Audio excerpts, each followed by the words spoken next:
Okay जी, बहुत ही बढ़िया समय चल रहा है ना। हाँ जी, चलिए। सो आज के इस सेशन में हम बात करेंगे लिमिटेड लायबिलिटी पार्टनरशिप एक्ट 2008 के after the completion all the chapters, all the topic, all the sections. अब बारी है कि इस स्पेसिफिक एक्ट से, 2008 वाले एक्ट से जो प्रीवियस ईयर के क्वेश्चंस बने हो, मॉक टेस्ट पेपर में क्वेश्चन बने हो, रिवीजन टेस्ट पेपर में बने हो, उनको भी लाइव एड्रेस कर दिया जाए। तो बहुत फोकस, बहुत अटेंशन के साथ आप मेरे साथ रहेंगे। कॉपी में जो लॉ के कीवर्ड्स मिल सकते हैं, जो आंसर के ड्रिवन वर्ड्स मिल सकते हैं कि क्वेश्चन पढ़ा कोई ऐसा वर्ड मिला कि यार इससे आंसर फ्रेम हो सकता है, वो आप अपनी कॉपी में नोट करेंगे। जो नोट्स मैं यहाँ यूज कर रहा हूँ वो एज इट इज आपकी बैच में आपको प्रोवाइड कर दी जाएगी आफ्टर द सेशन। अब चलो शुरुआत करते हैं, आ जाइए। ये जो आप देख रहे हैं यहाँ पे मैंने हाईलाइट कर रखा है ऑलरेडी, ये सितंबर 2025 का mock test paper series second का क्वेश्चन है। अब ये मॉक टेस्ट पेपर वो होते हैं जो इंस्टीट्यूट अपनी वेबसाइट पे भी अपलोड नहीं करता, बट आप लोग के लिए सब अवेलेबल है, ध्यान दीजिए। आइए डिस्कस द प्रोविजंस। क्वेश्चंस को बहुत ध्यान से देखिएगा, आंसर भी लाया हूं, चिंता मत करो। Discuss the provisions of LLP act 2008 relating to partners in LLP. In your answer explain. अब पार्टनर्स के बारे में बात हो रही है। सबसे पहली कंडीशन क्या है, एलिजिबिलिटी क्या है सर, कौन से लोग पार्टनर बनेंगे और उसमें डिसक्वालिफिकेशंस क्या है। तो सबसे पहले इस पर बात करते हैं। देखिए, जब भी हम किसी पर्सन की बात करते हैं जो एलएलपी में पार्टनर बन सकता है, तो एलएलपी फॉर्म्ड बाय एग्रीमेंट। ये कौन सा एग्रीमेंट होगा, जो एक्सप्रेस भी होगा, रिटन भी होगा, रजिस्टर्ड भी होगा। बात ठीक है ना। तो एक एग्रीमेंट करने के लिए, कॉन्ट्रैक्ट करने के लिए हमें माइनर चाहिए क्या, हमने कहा नहीं। पर्सन डिसक्वालिफाइड बाय लॉ चाहिए क्या, हमने कहा नहीं। पर्सन अनसाउंड माइंड वाला person who is not able to understand, जो समझ नहीं सकता, डिसीजन नहीं ले सकता, क्या ऐसा व्यक्ति चाहिए क्या, हमने कहा ये भी नहीं चाहिए। तो ये सबसे पहला क्वेश्चन था कि डिसक्वालिफिकेशन ऑफ पर्सन कौन कौन होगा। हमने कहा अनसाउंड माइंड का person, mind person, person disqualified by law from contracting, ये तीनों ही व्यक्ति डिसक्वालिफाइंग है। पहला हो गया, आंसर दिखाऊंगा, रिलैक्स। दूसरे पर आइए, मिनिमम नंबर ऑफ पार्टनर्स कितने रिक्वायर्ड हैं, और साथ में एक लाइन ऐड करी गई है। क्या लाइन ऐड करी गई कि क्या कॉन्सिक्वेंसेज होंगे अगर जो मिनिमम पार्टनर रिक्वायर्ड है उनसे भी कम हो जाए पार्टनर। तो हमने कहा बड़ा सिंपल है, because LLP limited liability partnership is formed by agreement, और एग्रीमेंट करने के लिए हमें कितने लोग चाहिए, दो ही लोग चाहिए, सीधी सीधी बात है। तो मिनिमम कितने चाहिए, हमने कहा दो। फिर अगला क्वेश्चन आता है, क्या कॉन्सिक्वेंसेज होंगे अगर ये दो से भी रिडक्शन बिलो कम हो जाए। तो हमने कहा देखो यार, अगर दो एलएलपी में पार्टनर में दो लोग होने चाहिए, एलएलपी में दो लोग पाएजा पार्टनर होने चाहिए।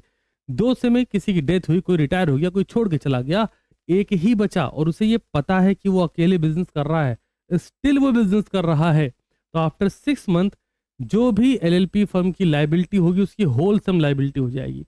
पूरी पूरी लाइबिलिटी उस एक अकेले पार्टनर की होगी। दो क्वेश्चन। तीसरे पर आइए, concept of designated partner. Sir designated partner कौन होंगे, हमने कहा जनाब ये वो पार्टनर जैसे कंपनी में डायरेक्टर्स होते हैं, बोर्ड ऑफ डायरेक्टर्स होते हैं, ठीक वैसे ही एलएलपी में डेजिग्नेटेड पार्टनर्स होते हैं। डेजिग्नेटेड पार्टनर कितने होते हैं, हमने कहा दो होते हैं। ये वो लोग होते हैं जो डिसीजन ले सकते हैं। इसमें एक बहुत ही प्यारी कंडीशन, उसकी बात कर लेते हैं। अब जिससे लिखा है ना, कोई रिक्वायरमेंट है क्या रेसिडेंट होने की, हमने कहा हाँ बिल्कुल है। क्या रिक्वायरमेंट है कि प्रीवियस फाइनेंशियल ईयर में वो पर्सन 120 डेज, कितने दिन, 120 days stay in India, Bharat में ठीक पिछले साल वो कम से कम 120 दिन रहा है, तो वो डेजिग्नेटेड पार्टनर बन सकता है। आइए जरा, तो हमने यहाँ क्या क्या बात करी, एलिजिबिलिटी में हमने बात करी आपसे, ये सब कॉपी में नोट कर लो बच्चे, नोट करो। कहते हमने सब पढ़ा है, नोट करो, है ना। हाँ बहुत जरूरी है, हवाबाजी में पढ़ाई नहीं। अनसाउंड माइंड का पर्सन है तो भी नहीं काम चलेगा, माइनर पर्सन है तो भी नहीं काम चलेगा, और person disqualified, disqualified by law है तो भी नहीं काम चलेगा। पहली बात हो गई। डेजिग्नेटेड पार्टनर कितने होने चाहिए, कम से कम दो, और उस दो में भी एक कंडीशन है कि एनीवन, कोई उन दो में से भी कोई एक इंडियन रेसिडेंट होना चाहिए। और वो कैसे होगा? अगर वो प्रीवियस फाइनेंशियल ईयर में 120 दिन 120 डेज इंडिया में रहा हो। सर 120 डेज लगातार रहना जरूरी है? हमने कहा नहीं सर। फिर सर वो 120 दिन पूरे साल में 10 दिन आया फिर चला गया, 20 दिन आया फिर चला गया, 1 दिन आया फिर चला गया, सब काउंट करके 120 days. Second, sir minimum number of partner कितने होते हैं? हमने कहा 2। लेकिन फिर भी अगर कंडीशन है ना रिडक्शन बिलो, अगर उसके बाद भी अगर इससे कम 2 से भी कम में काम चलाया गया तो क्या होगा? हु रन द बिजनेस, जो भी धंधा चला रहा होगा बिजनेस स्लोली, जो भी बिजनेस अकेले कर रहा होगा, सोल पर्पज से कर रहा होगा, वो रिस्पॉन्सिबल होगा। रिस्पॉन्सिबल होगा फॉर होल ऑब्लिगेशन, जो भी जितनी भी लाइबिलिटी होगी उसके लिए वो अकेला लाइबल होगा पर्सनली। ठीक है, आओ अब जरा डिटेल आंसर की बात करते हैं कि आपको 6 नंबर चाहिए तो पेपर में कैसे लिखेंगे। कोई सा भी पेपर देखेंगे उसका क्वेश्चन नंबर 2 देखेंगे, उसका पार्ट सी देखेंगे। कैसा बोला? क्वेश्चन नंबर 2 देखेंगे, उसका पार्ट सी देखेंगे, तो वहां पे आपको एलएलपी एक्ट 2008 का क्वेश्चन 6 नंबर में मिल जाएगा। या तो डायरेक्ट 6 नंबर का एक क्वेश्चन या फिर 3-3 नंबर के 2 क्वेश्चन। आइए आंसर देखते हैं। कॉपी में सेक्शन प्रोवाइडेड कर लो फटाफट से। सेक्शन 5 में किस बारे में बात करेगी? पार्टनर्स के बारे में बात करेगी। क्या बोला गया? अनसाउंड माइंड का पर्सन है, नहीं चलेगा। इंसॉल्वेंट मतलब पर्सन डिस्क्वालिफाइड बाई लॉ है, नहीं चलेगा। अनडिस्चार्ज इंसॉल्वेंट, इंसॉल्वेंट हो गया उसको डिस्चार्ज नहीं करा गया, ये भी नहीं चलेगा। चलो यहां तक बात हो गई। अब एक प्रश्न ये भी है कि कौन पार्टनर बन सकता है? एनी इंडिविजुअल या फिर बॉडी कॉर्पोरेट? कोई भी बन सकता है, कोई दिक्कत नहीं है, लेकिन ये लोग नहीं बन सकते। अगली पर आइए।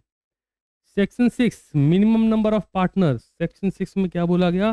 कितने होने चाहिए? एटलीस्ट 2। कंडीशन ध्यान रखेंगे। अब फिर अगली कंडीशन क्या थी?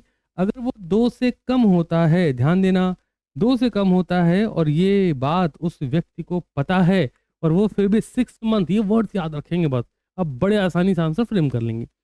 6 मंथ तक वो फिर भी धंधे को चलाया जा रहा है, फिर भी चलाया जा रहा है। आफ्टर दो 6 month has the knowledge of the fact that is carrying on business with him alone, वो अकेले धंधा चला रहा है, उसे ये बात पता है। शैल बी लाइबल पर्सनली। दोनों चीज क्लियर हो गई।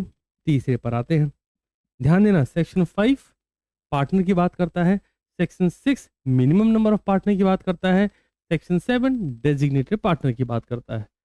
हाँ जी, डेजिग्नेटेड पार्टनर। हमने आपसे क्या बोला? कितने होते हैं डेजिग्नेटेड पार्टनर? जवाब है सर 2 होते हैं सर। कौन हो सकता है सर? कोई भी हो सकता है सर। बॉडी कॉर्पोरेट हो, इंडिविजुअल हो, फर्क नहीं पड़ता, नहीं पड़ता। अब आगे बढ़ते हैं जरा। At least 2 individuals who are partners of LLP, nominees of such body corporate shall act be designated partner। अब यहाँ एक कंडीशन थी, रेसिडेंट इन इंडिया। हमने आपसे क्या बोला? प्रीवियस फाइनेंशियल ईयर में अगर कोई पर्सन 120 डेज इंडिया का रेसिडेंट रहा है तभी वो डेजिग्नेटेड पार्टनर के लिए अप्लाई कर सकता है। नॉट लेस देन कितने कितने कितने 120 days. Please let me know in the chat section. क्या पहला सेक्शन 5, 6, 7 हर बच्चे को क्लियर हो गया क्या? और ये एक क्वेश्चन में आया था 6 मार्क्स में। जल्दी से बताइए सारे बच्चे, कम ऑन एवरीवन, जल्दी जल्दी जल्दी फटाफट से बताते रहेंगे। हाँ सर, पहला एमटीपी बेस्ड क्वेश्चन डन। समझ आ रहा है?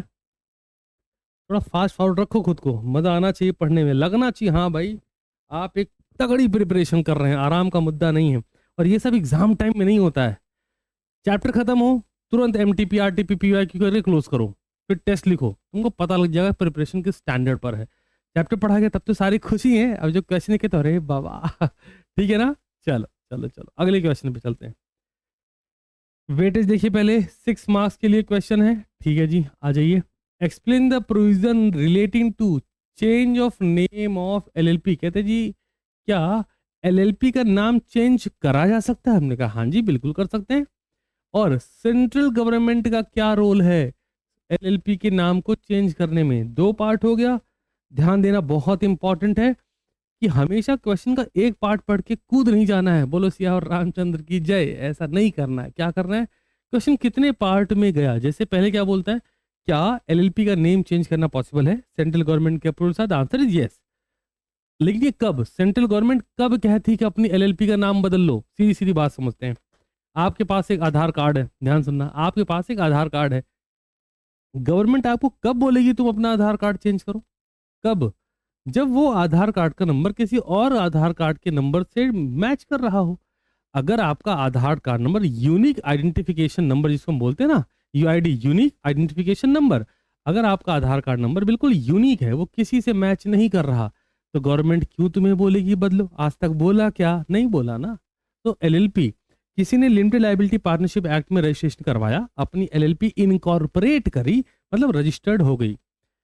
अब गवर्नमेंट उसे क्यों बोलेगी नाम चेंज करो, पॉसिबल है कि कोई और एलएलपी बिल्कुल वैसे ही नाम की पहले से एग्जिस्ट कर रही हो, तो गवर्नमेंट बोलेगी भाई 14 दिन 14 डेज का टाइम, नाम बदल लो अपना। तो पहली बात तो ये यस, नाम चेंज करने के लिए कह सकती है गवर्नमेंट। तो ये है एक पार्ट। सेकंड पार्ट पर चलते हैं, व्हाट आर द कॉन्सिक्वेंसेज, हाँ क्या कॉन्सिक्वेंसेज हैं of non compliance with such direction, की गवर्नमेंट ने कह दिया कि नाम बदल लो, तुम कह रहे हो नहीं बदलेंगे। अरे सरकार, तुमको इनकॉर्पोरेशन सर्टिफिकेट कि भैया तुम्हारी एलएलपी है, लो लड्डू का मुंह मीठा करो, किसने दिया, गवर्नमेंट ने। तो जो अलाउ कर सकता है वो रिवोक कर सकता है, जो लाइसेंस दे सकता है वो लाइसेंस वापस तुमको बोलना था, ले सकता है। अरे हाँ, तुम अपने घर में बैठो, जहां बैठो, लाइब्रेरी में बैठो, बोलना है क्लास में, ऐसा लगना ही नहीं चाहिए तुम्हें कि तुम ऑनलाइन क्लास में बैठो, लगना चाहिए ऑफलाइन क्लास में हो, बिल्कुल ऐसा 1 to 1, समझ रहे हो। आओ देखते हैं, चलिए। तो सेक्शन नंबर 17 काहे का इंतजार कर रहे हो, हाँ नए नए पेज पे लिखो सेक्शन 17। सर नए पेज पर क्यों सर, अभी वो पहले वाले क्वेश्चन में सर 2 ही 3 पॉइंट तो लिखे। अरे भैया, आफ्टर क्लास जब ये लेक्चर खत्म होगा तो फिर बैठ के थोड़ी देर सोच के आफ्टर इफेक्ट खुद से लिखोगे नहीं क्या, लिखना है तुम्हें, तुम लिखोगे फिर नोट से टैली करोगे कि कितना आया था, कितना लिखा और कितना लिखना चाहिए था। This is the right approach for business law, है ना। धीमे धीमे ऐसे बिल्डअप हो गए। आ जाओ कॉपी में नोट करो, change of name of LLP कहां पर बात हुई, सेक्शन 17 ऑफ एलएलपी एक्ट 2008। अब समझिए, हमने आपसे कहा sir section 17 of LLP act 2008 में आपका नाम इनकॉर्पोरेट हो रहा है, बट नाम जो है वो सेक्शन 17 में तो नहीं आता। सेक्शन 17 में आप एलएलपी एक्ट में जाके अपने बिजनेस को, जो लिमिटेड लायबिलिटी पार्टनरशिप, उसे रजिस्टर करते हैं। सर नाम कहाँ आता है, हमका ट्रेडमार्क वर्ड सुना है, ट्रेडमार्क, मैंने इस नाम का ट्रेडमार्क ले लिया, हाँ। तो ट्रेडमार्क आता है 1999 में, 1999 में ट्रेडमार्क का एक एक्ट बन गया। आइए आइए देखते चलिए, कौन सा एक्ट मैंने बोला है आपको, ट्रेडमार्क एक्ट 1999। अब ये क्या कहता है कि अगर कभी किसी और ने, जो नाम आप सोच रहे हैं, जो आपका दिल कर रहा है कि यार ये नाम रखेंगे भाई साहब मजा ही आ जाएगा, वो नाम किसी और ने ट्रेडमार्क पहले से लिया हुआ है यदि, तो आप उस सेम नाम से धंधा नहीं कर सकते, नहीं कर सकते, ठीक है। अब ये कौन बोलेगा, गवर्नमेंट बोलेगी। आइए चेक कराते हैं, ध्यान सुनना।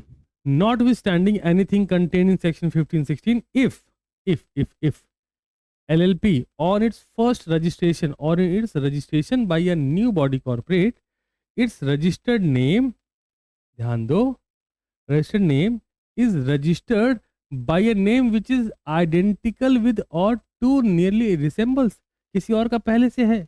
अगर ऐसा है, ध्यान दीजिए, that of any other LLP और a company, किसी और कंपनी का, किसी और LLP का वही नाम है जो नाम आप रख रहे हैं, जो कि रजिस्टर्ड भी है ट्रेडमार्क के अंडर में। अगर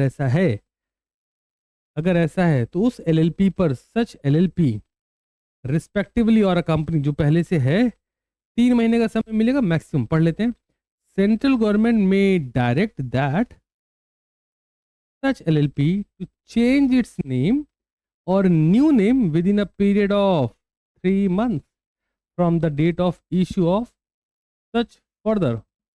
तो पहली बात तो क्लियर हो गई सारे बच्चों को ना, क्या दिमाग में रखना है, 3 months का टाइम अवेलेबल है। जैसे ही गवर्नमेंट को लगेगा कि जिस नाम की आप बात कर रहे हैं, जिस नाम में हमने आपको सर्टिफिकेट इनकॉर्पोरेशन का इश्यू करा है, वो नाम किसी और एलएलपी का पहले से रिटन है, रजिस्टर्ड है अंडर ट्रेडमार्क एक्ट 1999, पहले से है, तो सेंट्रल गवर्नमेंट आपको इन्फॉर्म करे कि भैया नाम बदल लो, नया नाम रख लो, और इसके लिए 3 मंथ्स का टाइम पीरियड मिलेगा। तो और आगे आइए।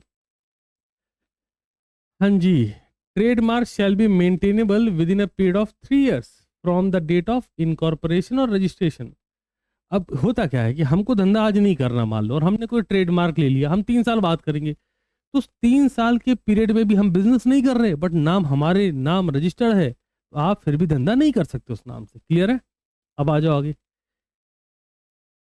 पॉइंटर लेके चलना, मैंने 14 to 15 डेज बोला था ना, ध्यान दो। Where LLP change its name or obtain a new name under subsection 1, it shall within a period of 15 days, कितने दिन? 15 दिन from the date of such change, give notice of the change to registrar. उसे बताना पड़ेगा कि साहब बदल रहे हैं, साहब नाम बदल देंगे, कोई दिक्कत नहीं है। और आगे बढ़िए।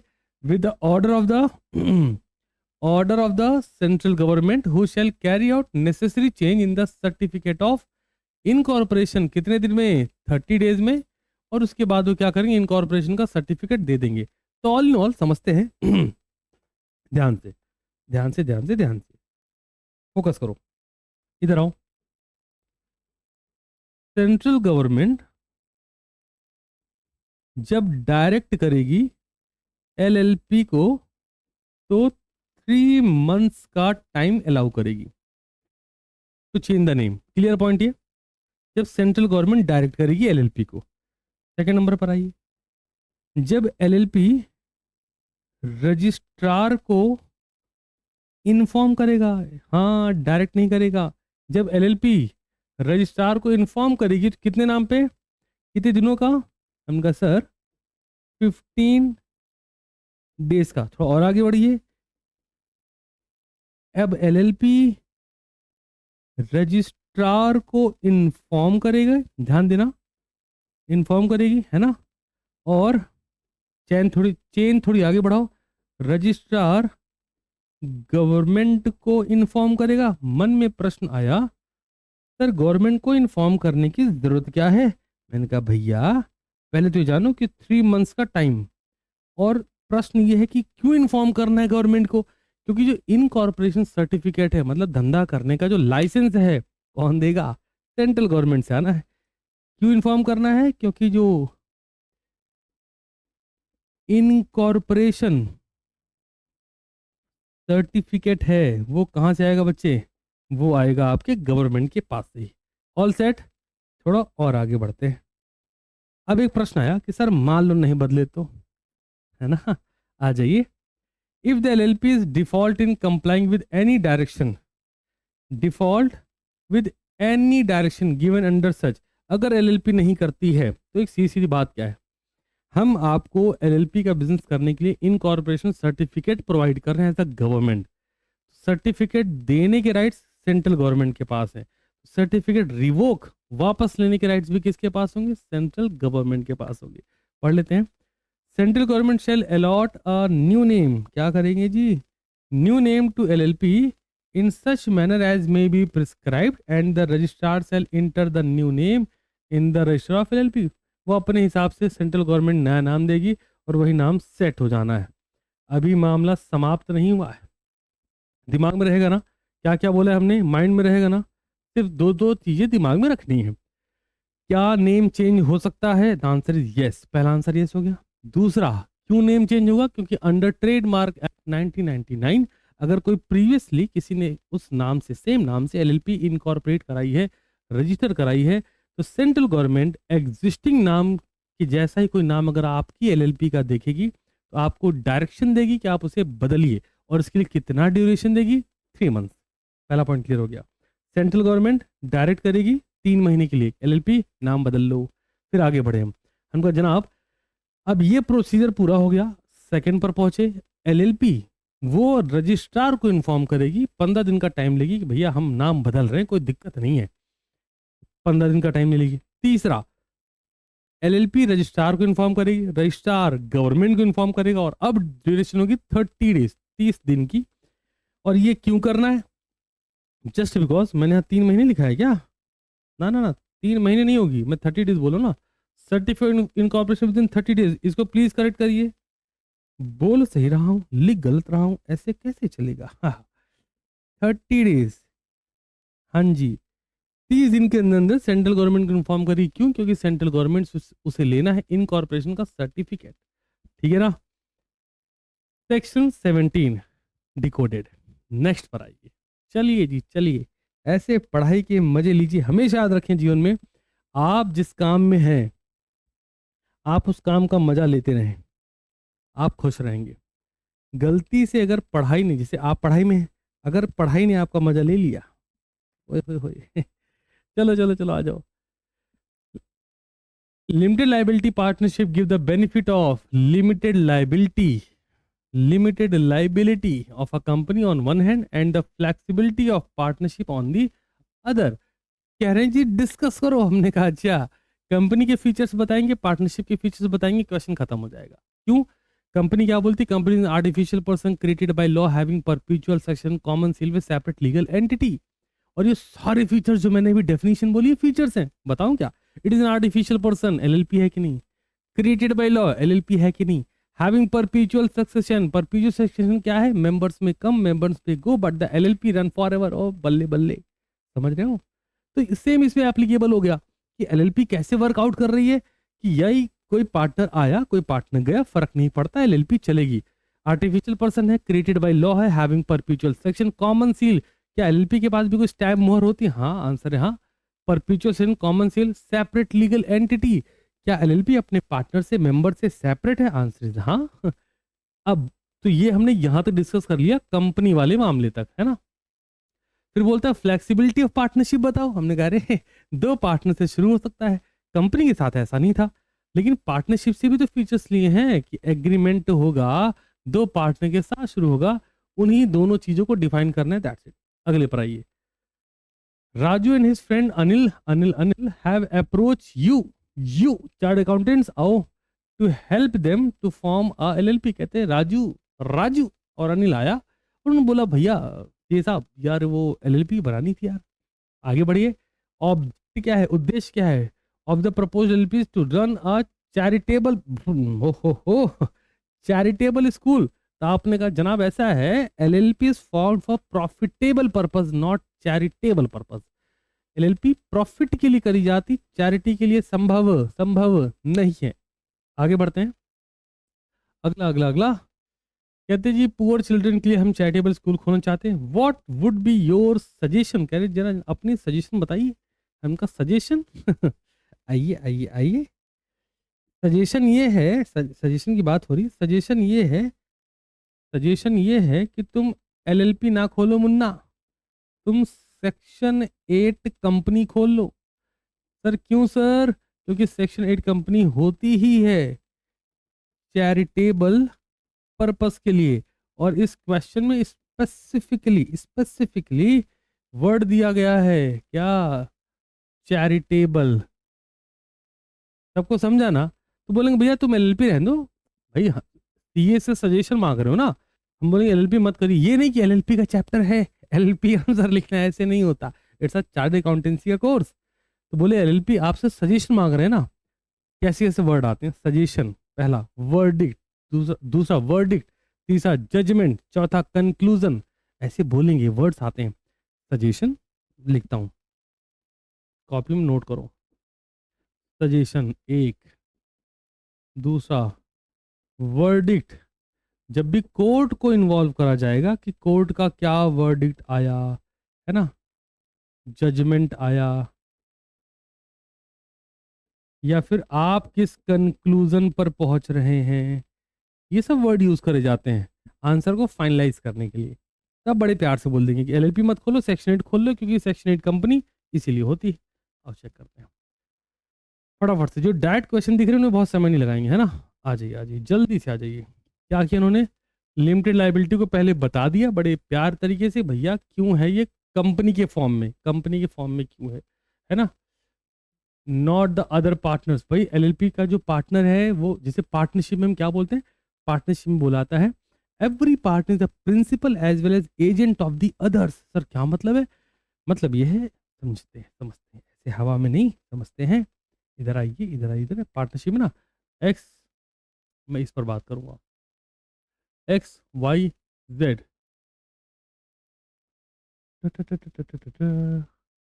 Are partners. Okay, Y took a loan worth rupees 50 lakhs on firm name। Y ने 50 लाख का लोन लिया है फर्म के नाम पे। क्वेश्चन आता है, is X and Z is also liable? क्या एक्स और जेड भी लाइबल होंगे, क्योंकि लोन तो वाई ने लिया है? The answer is yes. क्यों? Because every partner is a principal as well agent of the firm. समझ रहे हो दोस्त मैंने क्या बोला अभी? मैं आपसे कह रहा हूं, इधर आओ, every partner is principal as well as agent of the firm. Firm का मतलब क्या होता है ये भी समझिए।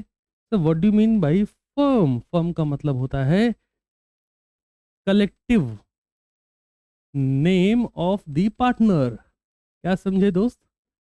मतलब जब हम बोलेंगे X Y Z are partners, अब ये एक्स वाई जेड जिस नाम से बिजनेस कर रहे हैं उसको बोलते हैं फर्म, पार्टनरशिप फर्म। समझ रहे हो ना?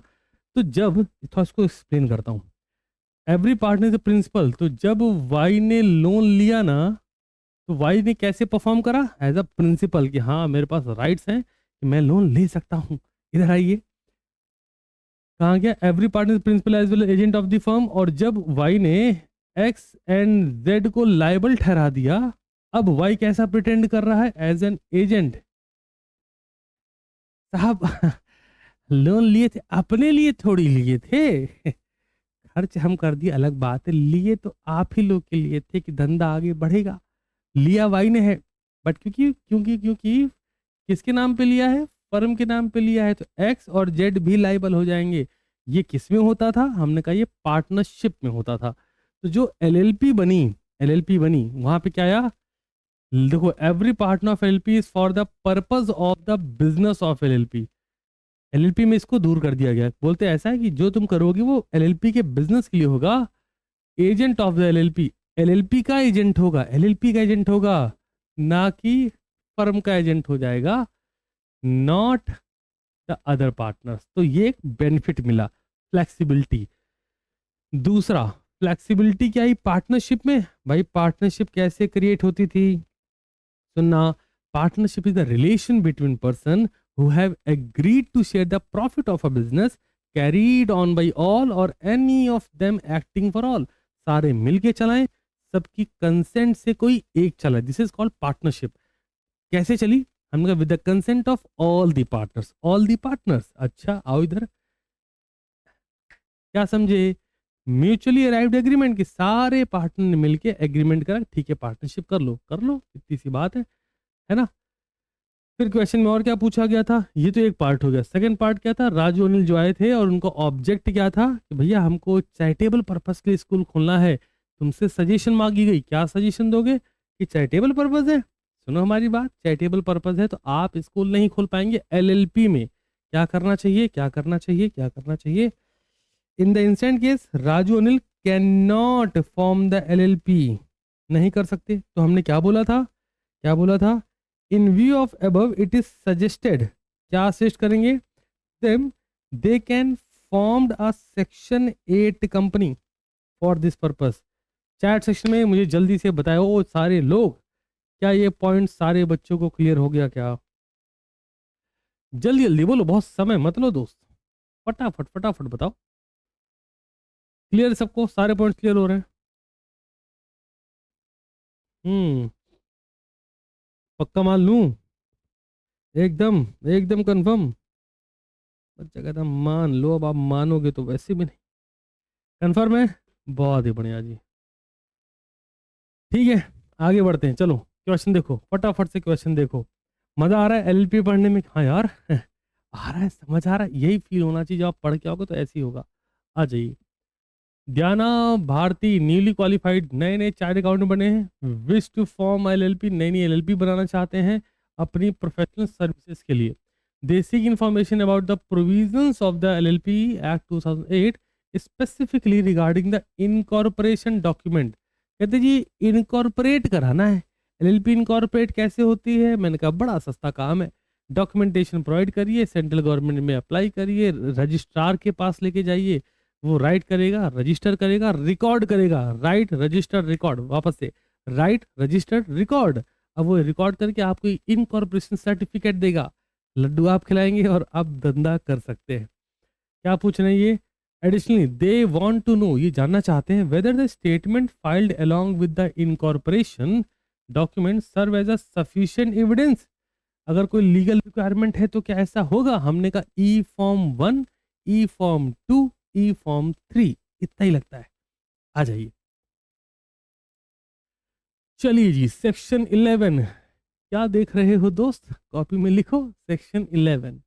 आ जाइए, इंपॉर्टेंट डॉक्यूमेंट्स क्या क्या लगते हैं इनकॉर्पोरेशन के लिए? हमने कहा बड़ा सस्ता काम है, रटना कुछ नहीं गलती से भी, समझिए।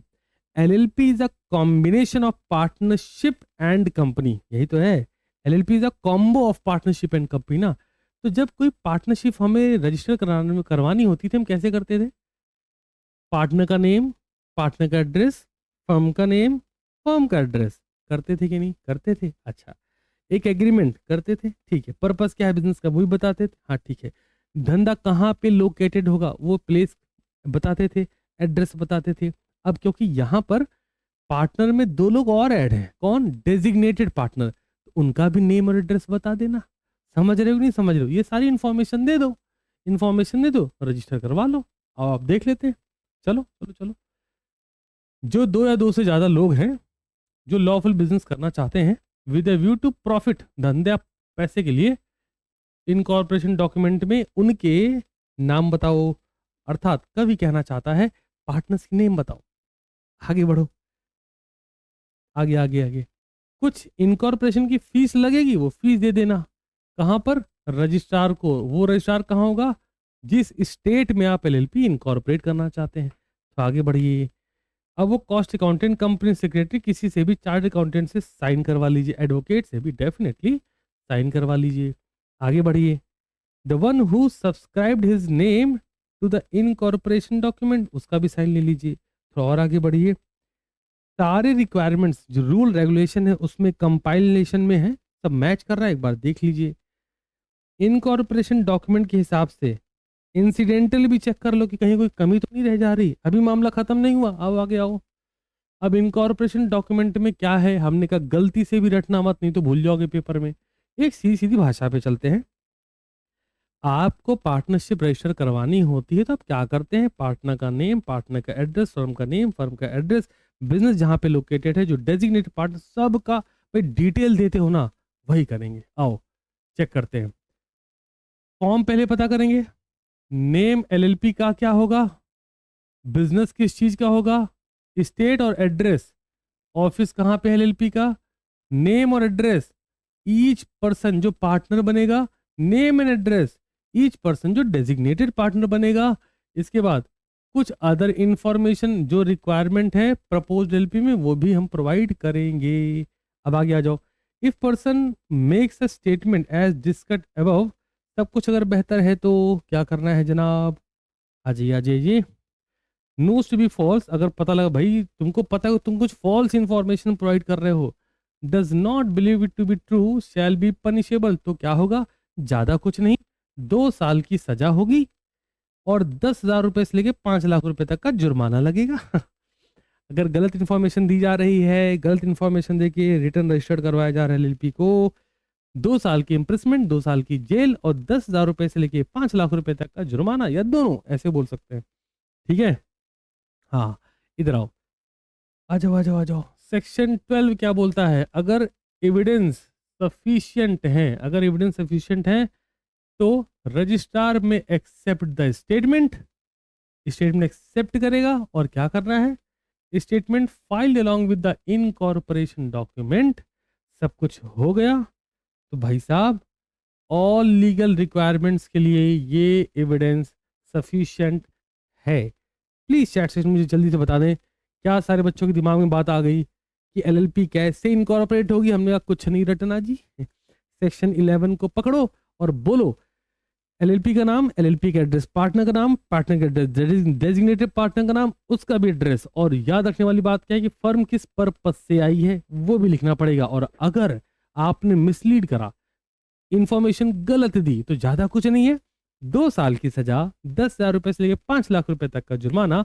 और अगर ये सारे एविडेंस सही दिए गए हैं तो ये एक सेल्फ सफिशिएंट एविडेंस है for any legal aspects. Set है?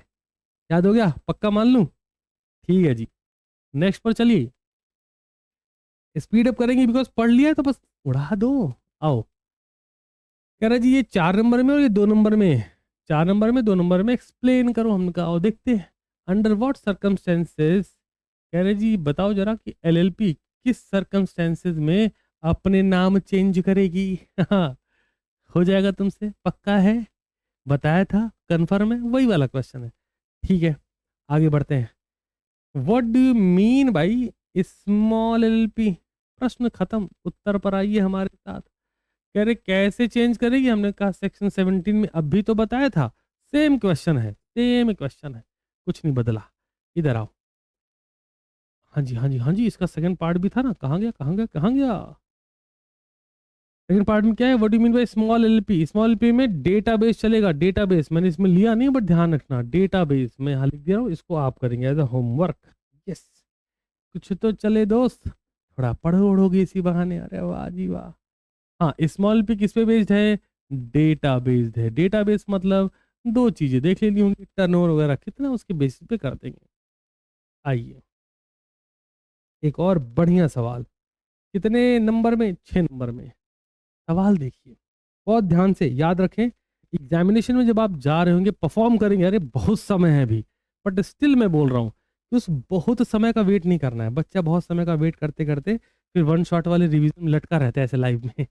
हाँ sir, thank you so much sir, आप नहीं होते तो मेरा क्या होता? अरे पहले पढ़ लो ना। और 1 शॉट वाले कुछ हो नहीं पाता है, फिर वो परेशान रहता है, तड़पते रहते हैं कि अब जाके एग्जाम में लिखेंगे, हो नहीं पाता, फिर अगले अटेम्प्ट के लिए फिर से वापस से मेहनत करनी पड़ती है। तो आइए, ये क्या किया गया है? ये एलएलपी के बारे में बताया गया है, एलएलपी एक्सप्लेन कर दिया गया, फिर आपसे बोला गया view of above, keeping in view of above, ऊपर वाली डेफिनेशन को ध्यान में रखते हुए define the following characteristics of LLP: mutual agency, foreign LLP, artificial legal person and body corporate. It's a very simple answer. Body corporate look like a company, जिसको हम बोलते हैं कंपनी है ना। म्यूचुअल एजेंसी मतलब म्यूचुअल कंसेंट की, जो partner आ रहे हैं उनकी आपसी सहमति बनी है। कैसे बोलेंगे म्यूचुअल एजेंसी को हम? भाई आप हम मिलके ट्रू टेस्ट ऑफ पार्टनरशिप जैसा खेलेंगे कि आपस में प्रॉफिट शेयर करेंगे, एग्रीमेंट में कंसेंट सहमति दिखाएंगे। Foreign LP, the LLP which is incorporated outside the India. अच्छा बताओ कौन सा व्यक्ति विदेशी है? हमने कहा जो हमारे देश में नहीं जन्मा वो विदेशी है। अब आप विदेश गए, अब फिर विदेशी से आपने पूछा अरे तुम विदेशी हो? कहे अरे थप्पड़ मुंह घूम जाएगा। हैं हमारे देश में तुमको गोरी चमड़ी देख के विदेशी बोलते हैं। फिर विदेशी ने कहा चाचा तुम हमारे देश आए हो, अब तुम विदेशी हो, तो हु इज विदेशी? Who are incorporated outside your country, that's it. तो हमने कहा जी फॉरेन एलएलपी क्या है? The LLP which is incorporated outside the India, Bharat से बाहर कोई एलएलपी बिजनेस है जो भारत से बाहर इनकॉर्पोरेट हुई है, रजिस्टर हुई है, वो फॉरेन एलएलपी है। अगला आर्टिफिशियल लीगल पर्सन क्या है? विच is incorporated by the law. जैसे हमने बोला एलएलपी, तो आगे क्या बोला? LLP act 2008। अब एलएलपी बिजनेस में कोई भी कॉन्सिक्वेंसेस हो रहे हैं, फ्रॉड हो रहे हैं, नाम चेंज करना, जो भी करना है वो एलएलपी एक्ट 2008 के अंडर में होगा, पहली बात। दूसरा, एलएलपी खुद अपने नाम से प्रोडक्ट्स परचेज कर सकती है, प्रॉपर्टी परचेज कर सकती है, केस फाइल हो सकता है उस नाम से, और एलएलपी भी केस कर सकती है। दैट्स वाई लीगल पर्सन है बट आर्टिफिशियल है। आइए body corporate section 2 section 1D। हाँ ध्यान रखेंगे, हमने आपसे क्या बोला बॉडी कॉर्पोरेट में? भाई साहब एक सीधी सी लाइन, परपिचुअल सक्सेशन क्या है? Members may come, members may go, but the company run forever, look like LLP. Mutual agency क्या बोलेगा? No partner is liable on account of independent or unauthorised action of other partner. Every part is the principal as well as agent of the others, लेकिन ये किस में होता है? Partnership में होता है। एलपी में every partner is a partner या principal but not for other, for LLP business only, that's it.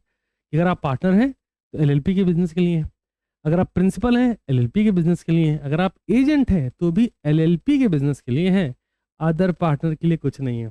आइए, फॉरेन एलएलपी क्या है? सिंपल में इनकॉर्पोरेट या फिर registered outside the India, and that's it. अगला आर्टिफिशियल लीगल पर्सन क्या है? हमने कहा भाई साहब बड़ी सी सीधी बात है, आइए एक बार चेक कर लेते फिर भी। Artificial because it is created by legal process and it is clothed with all rights of an individual। हर व्यक्ति के पास जो राइट्स होते हैं कि क्या मैं अपने नाम पे कोई प्रॉपर्टी परचेस कर सकता हूँ? एलएलपी भी कर सकती है। क्या मैं किसी पे केस कर सकता हूँ? एलएलपी भी कर सकती है। क्या कोई मुझ पर केस कर सकता है? एलएलपी भी कर सकती है। This is called legal person.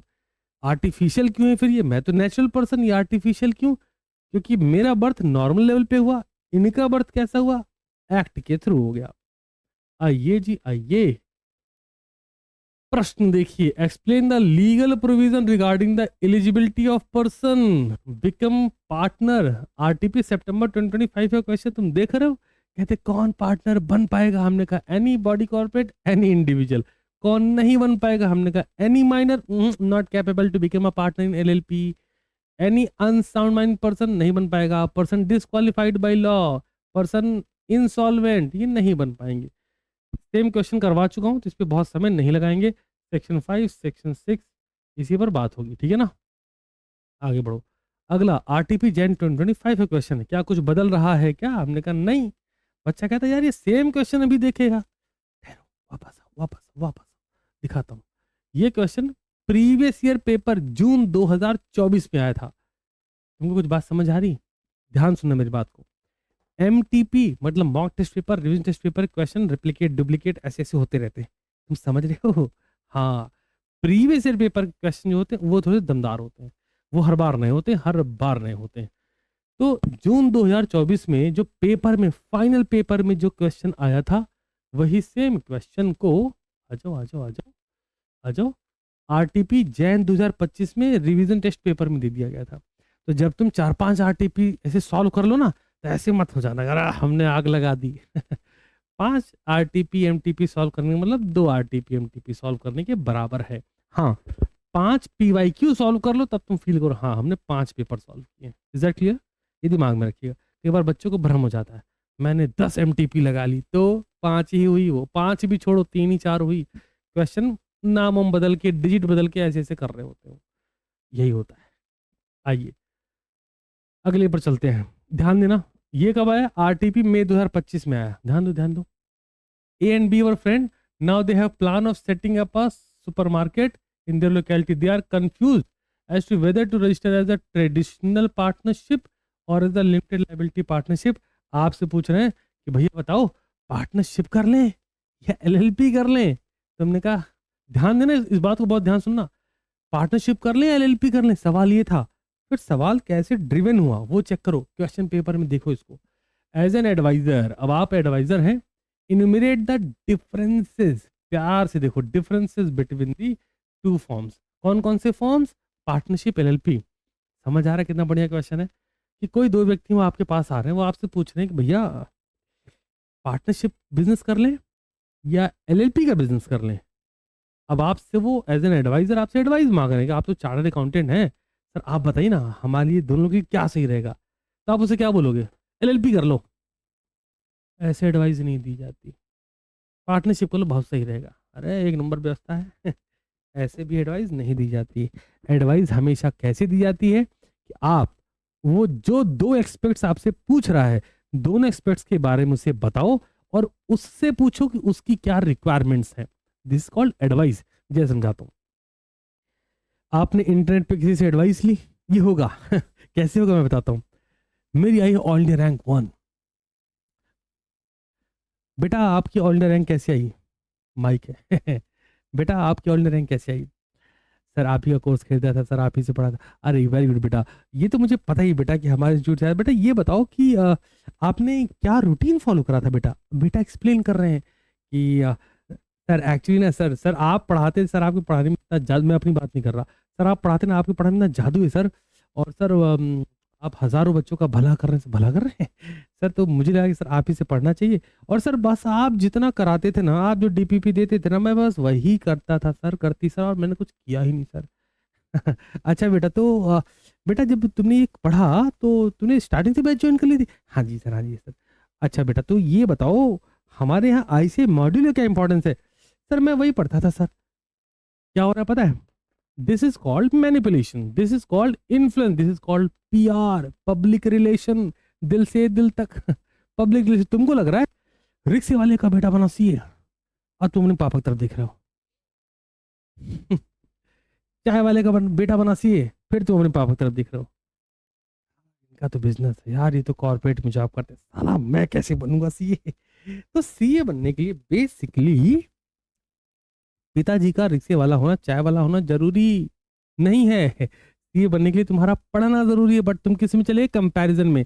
ध्यान रखें, जब भी एडवाइस करना है किसी को, मेक श्योर कि जो वो प्रश्न कर रहा है, जो वो प्रश्न कर रहा है, पहले आप उसे दोनों पर्सपेक्टिव बताइए। कि अगर भाई क्या है, तुम सीए करने लगे, ठीक है, तो तुम अपनी लोकेलिटी में, अपनी सोसाइटी में, अपने मोहल्ले में, अपने गांव में, शहर में, हो सकता है कि उस एरिया में या अपनी क्लास में, जहाँ पे 50-60 बच्चे क्लास में 12th से निकलते हैं, उनमें वो 1-2 बच्चे हो।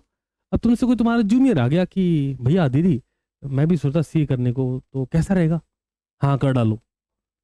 This is called bullshit. अगर तुमने ऐसे आंसर कर दिया तो तुम मेरे स्टूडेंट तो नहीं दोस्त। याद करो, जब से तुम बैच में हो, मैंने कभी तुमने कोई पूछा, मैंने डायरेक्ट एडवाइस दी हो? याद करो ऐसे कि तुमने मुझसे पूछा ऐसे कर ले, मैंने बोला हाँ ऐसे कर लो, तब भी नहीं होगा।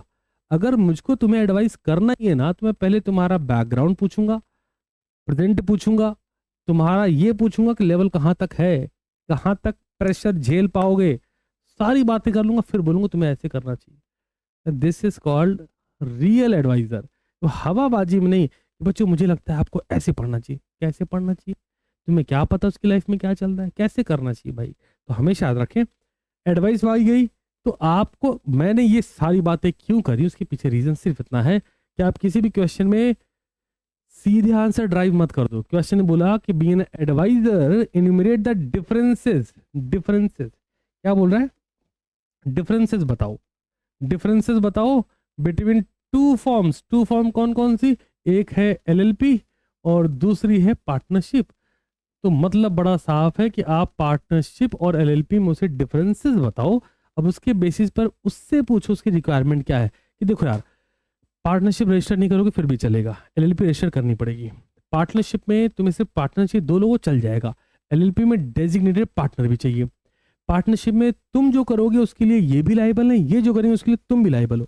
लेकिन एलएलपी में ऐसा नहीं है, तुम करोगे जो उसके लिए ये लायबल नहीं होंगे, ये जो करेंगे उसके लिए तुम लायबल नहीं होगे। तुम 2 लोग पार्टनरशिप में किसी एक की डेथ हुई तो पार्टनरशिप उसी वक्त डिसॉल्व हो जाएगी, फर्म भले एग्जिस्टेंस से बने, पार्टनरशिप खत्म हो जाएगी। यहाँ पर अगर तुम्हारी डेथ हुई या इनकी डेथ हुई तो एलएलपी फिर भी चलेगी।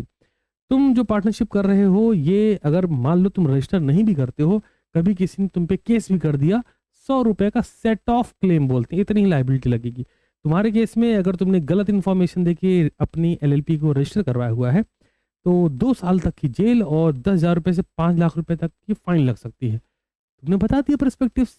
एलएलपी करोगे तो एलएलपी एक्ट 2008 के अंडर में रजिस्टर करवाना ही पड़ेगा। पार्टनरशिप करोगे तो अभी शुरू कर सकते हो, जब तुम्हें 6 महीने साल भर लग जाए कि नहीं बिजनेस करने लायक है, तो अभी रजिस्टर मत करवाओ, बाद में तुम पार्टनरशिप एक्ट 1932 के अंडर में रजिस्टर करवा सकते हो। डिफरेंसेस बता दिए, उसके बेसिस पे आंसर तक पहुंच जाएंगे। तो बेसिकली इस क्वेश्चन में डिफरेंस लिखना था, डिफरेंस लिखना था। समझिए क्या सब लोग?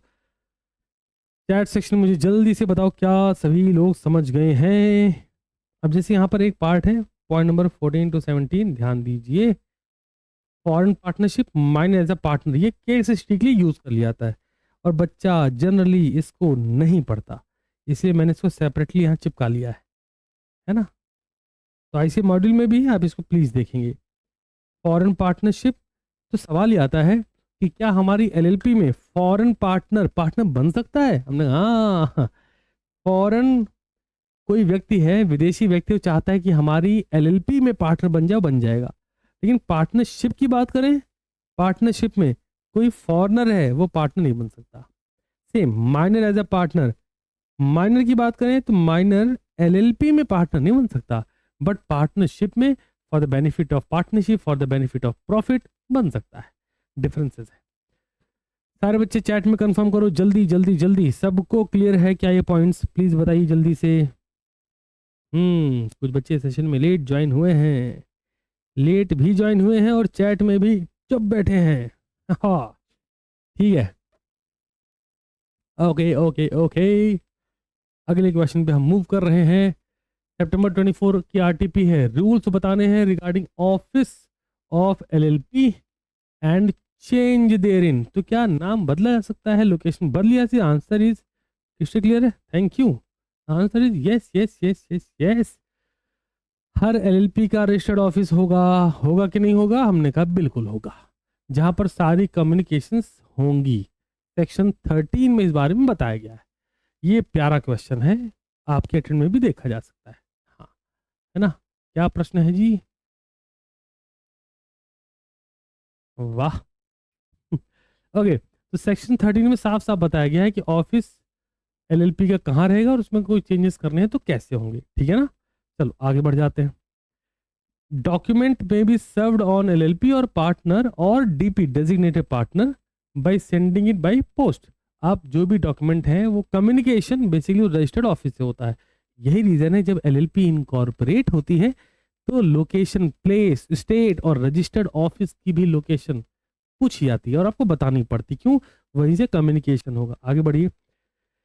एलएलपी में चेंज द प्लेस, हाँ बिल्कुल बदल सकती, लेकिन उसे वो नोटिस रजिस्ट्रार को देना होगा कि भैया अब यहाँ नहीं, अब यहाँ पे हमारा बिजनेस होगा। इट्स ओके आगे बढ़िए।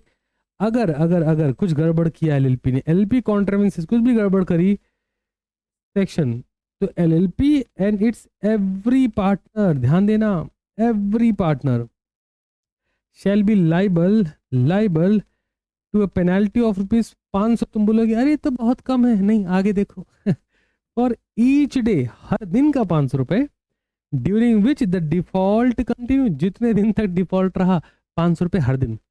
मतलब ये हुआ कि अगर तुमने 1 साल कर लिया, अगर 1 साल कर लिया तो 1.5 लाख के ऊपर जा रहा है, 2 साल कर लिया, ऐसे मल्टीप्लीकेशन लेते जाओ। और यहाँ मामला रुका नहीं ये, और एवरी पार्टनर, अगर मान लो 7-8 पार्टनर सब पे लग रहा होगा, सब्जेक्ट हुआ। लेकिन इसमें कंडीशन बस इतनी प्यारी सी कि maximum of 50,000 for the LLP